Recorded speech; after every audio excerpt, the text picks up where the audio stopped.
This is your July market update where we discuss national and local real estate numbers so that you can be a better buyer or seller. These are some of the headlines from June. Foreclosures were at their lowest that they've been in the last 20 years. Inventory, also lowest since 2012, and home prices are up in Vero Beach 14% year over year and 39% compared to June of 2021. If you are a buyer, this is a tough market. It's been a tough past few years and will probably be a tough few years to come. Interest rates are not going back to 3 or 4% anytime soon, if ever, and prices are what they are due to the low inventory. In this market, the key is to find a house that you can make into a home and get it. Now, speaking of getting it, let's get into the numbers affecting Vero Beach. Inventory across the country is the lowest in over a decade, but how are we doing here in Vero?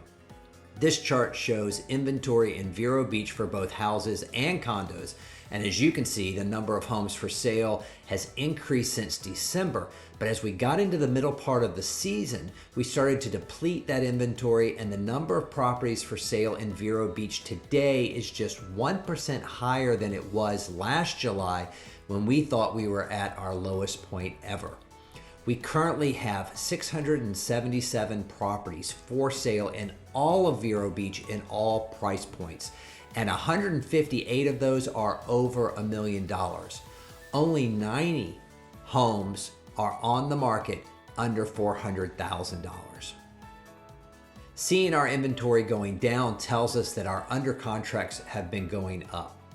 Here we see that our under contracts in Vero are up 61% year over year. And we can see that since January, our market has been very sought after. If you're a buyer watching this from another city or another state and your market's not doing well, understand that ours is, and therefore we have to act and react accordingly when trying to buy a home in Vero Beach. Going hand in hand with these past two charts, we understand why our months of inventory is so low. As of July 1st, our available inventory should only last us 1.5 months, and that's just crazy. So here again, when as a buyer, you come in and say prices should be going down, you need this information to help you get off the fence. It is very common today to run into the same agent and their buyers at multiple homes while we're out looking. When I show you the 6 houses on the island that meet your needs and the other 15 buyers in town are looking for the same thing, well, they're stuck with the same 6 houses. Do not be misled by headlines. This is not a buyer's market. That's why we are going over the facts.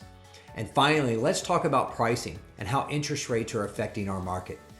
We've seen a 14% increase in Vero Beach home prices in the last year and a 39% increase in the last 2 years. So you can see, even when interest rates are rising, so are prices.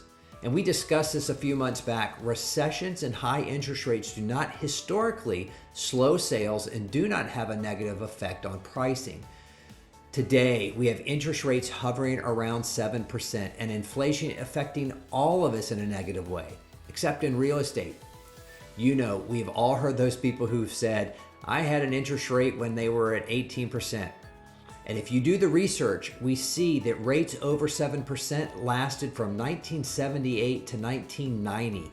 That's 12 years you would have to wait for rates to come back down below 7% again. So if rates go up to 9% tomorrow and stay there, then your 7% interest rate today looks like a pretty good deal. And if you lock in at 7 today and rates do go down, you can always refinance. So don't let the interest rates keep you from finding the perfect property. So these are what Joe Friday from Dragnet always wanted, just the facts. If you're thinking about buying or selling a home in Vero Beach and want to discuss the market in more detail, I welcome that opportunity to sit and go through our numbers and your particular neighborhood of choice. Thanks for watching. I'm Tripp Hernandez with Dale Sorensen Real Estate in Vero Beach, Florida. Have a great July.